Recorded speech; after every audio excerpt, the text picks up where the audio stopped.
So, magandang hapon po sa inyong lahat. Welcome back sa aking YouTube channel, Kimboy's Backyard.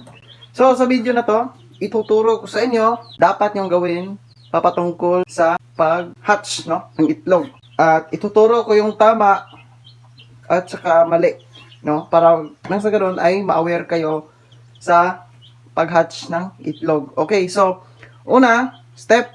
first step is meron tayong, alam niyo na, setter. Okay, so dalawa dapat ang incubator natin. Meron tayong setter at saka hatcher. So ito yung hatcher. Ngayon, ang ituturo ko sa inyo kung ano yung mga dapat nyong gawin sa paglagay ng itlog o pag-hatcher ng itlog. So ngayon, ang una mong gawin pag once na nasa 18 to 21 days na ang itlog is ilagay nyo ito sa hatcher. Dapat nakaseparate yan kasi importante ang separation sa hatcher and setter. Kasi ang hatcher is mataas ang humidity habang ang setter naman is mababa lang ang humidity niya. Kaya dapat nakaseparate siya para na sa ganon. Kasi itong hatcher kasi madumi yan pag may sisiw na. So madumi yan, medyo maalikabok, so hindi malinis. And also, yung mga sisiw kasi, naglalabas yan ng mga basa na, like, yung inunlan, sa Bisaya.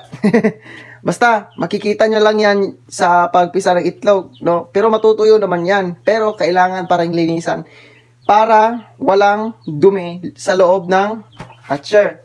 And also, ayan, mataas ang humidity and mahina lang ang temperature niya, Maliit lang ang temperature. Okay. So, ano ba ang unang step na gagawin mo pag ilagay mo na sa hatcher yung mga itlog? Okay. First step is dapat naka-on na ito ng 1 hour. Okay? Naka-on na ito ng 1 hour para na sa ganon ay pagkatapos ng 1 hour, ilagay mo na yung itlog, And yun na, di ba?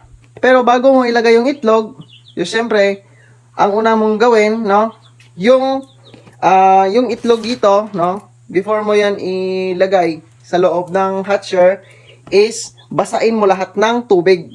Hindi ko na video kasi nakalimutan ko. Okay? So, guys, bakit napaka-importante na lagyan ng tubig o basain ang itlog ng tubig, Bakit napaka-importante 'yon? Okay, una sa lahat, para lang sa ganon, yung eggshell niya is mabilis lang niyang mapisa, Mabilis lang niyang mabuksan yung eggshell. Hindi siya, yung sisiw is hindi mahirapan na magbukas ng kanyang eggshell. And based on observation ko, pag nilagyan mo ng tubig, o basain mo yung itlog, sa tubig, is manipis na yung eggshell. Ninipis yung eggshell. Kasi yung tubig, nag-evaporate yan, sa loob ng itlog. And yung itlog is magkukos yun ng pagkanipis, ng eggshell. So, napaka-importante, na basain yung eggshell, para nasa ganun ay ang mga sisiw ay hindi mahirapan na magpisa. Okay. So, pangalawa guys,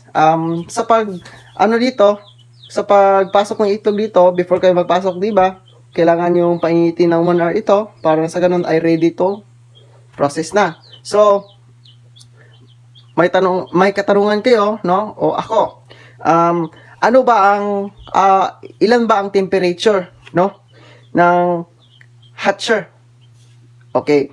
So, sa temperature ng hatcher, sa akin, sapat na ang 36.9 or 36.8 or 7. Magdidepende na yan sa'yo. So, sa incubator ko kasi, kaya ganito kababa lang ang ating temperature, nasa 36.7, 36.8, And yung pababa niya is 36.5. So, 36.7 pala ito na set ko. Okay. Bakit ganun lang? Bakit ganun lang kahina, Yung temperature niya. Okay. Una sa lahat, gumagamit ako ng fan. Okay? Fan and 25 watts na bulb. So, sapat na yun guys para initin ang itlog. No?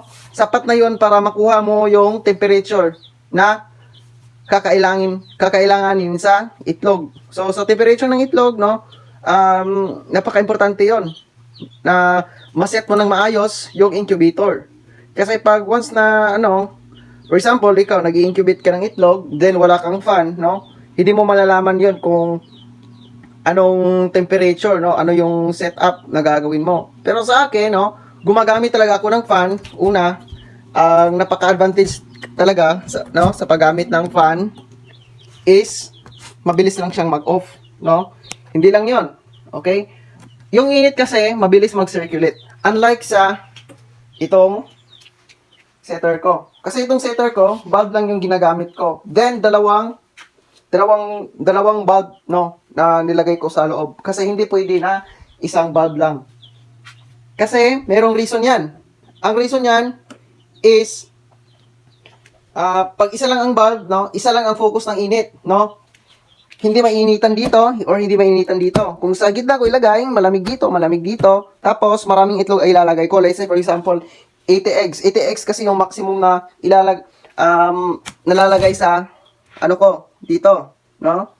Sa lagayan ng itlog. So 80 eggs. Tansyado ko na yan guys kasi ako ang gumawa ng incubator ko. Okay? So sa 80 eggs ko, kailangan talaga ng dalawang bulb. Hindi pwede yung isa lang. Kasi ang reason nun kung bakit hindi mapipisa, ang reason nun kung bakit dalawa talaga ang bulb, no, nakakailangin doon sa incubator is para mabalance yung init ng incubator. Okay?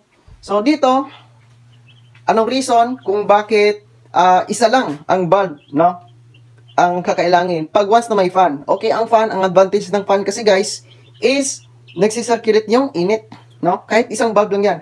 Okay, kahit 10 watts lang ang gagamitin mo, as long as merong bulb, no, sapat na yun para makakuha ka ng init ng incubator. Ma-achieve mo yung temperature na isiset mo. Okay?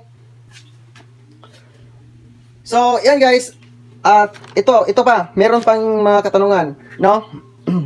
Ano ba ang pagkakamali, no, ng mga baguhan pa na nag-incubate? So ako, as a beginner na nag-hatch ng itlog, no, ang kadalasan ng mga kamalian ko is excited ako. Okay, so yung tinatawag na excited guys, no, so excited, wala kang alam, no, papatungkol sa itlog.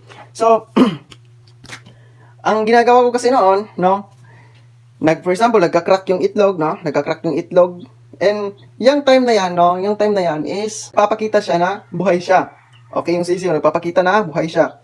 Ang kaibahan lang nito, no, is hindi pa siya fully grown. So, yung ginawa ko, kung nakikita ko na nagka-crack na siya, no, o nasa loob pa na hindi pa siya nagka-crack, guys, is ang ginawa ko, binubuksan ko siya, no, instead na siya lang ang magbukas para sa sarili niya.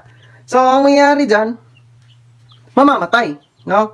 Kaya ang isa sa dahilan kung bakit isa sa kamalian din yan, no, na tutulungan mong magbukas ang sisiw is mapupunta sila sa risk. Kasi yung ugat kasi nila guys is kailangan pa nila yon, no, yung nakabalot na mga ugat doon sa egg nila, nandun pa kasi yung dugo niya, no, hindi pa siya fully developed, no, kumbaga nasa inunlan pa, no, anong tawag doon sa Tagalog, iwan ko, basta nasa bata yun yung parang jelly na puti, ganon. So yan guys, yan ang dapat nyong gawin. Wag yung buksan talaga yung itlog kahit nagka-crack yan. Hayaan mo na siya yung magbukas. Okay? Hayaan mo lang. Yung iba, no, matagal magbukas. Abot ng 23 days bago sila magbukas. Kaya pabayaan mo lang until na sila, no, na out sila doon sa itlog. Okay. So, pagkatapos ng hatch nila o natuyo na sila, no, kung mayroong magtanong, no, ito, pwede na bang kunin yan, yung sisiw natuyo dun sa loob ng incubator? Well, ang sagot ko is, pag natuyo na, pwede siya, guys, pwede siya. Basta as long as ready na yung brooder nyo. Okay? Kahit hindi pa masyadong nakakalakad yan, no, ilagay mo na sa brooder, painumin mo ng tubig, no, painumin mo ng vitamins, then lagay mo na agad sa brooder.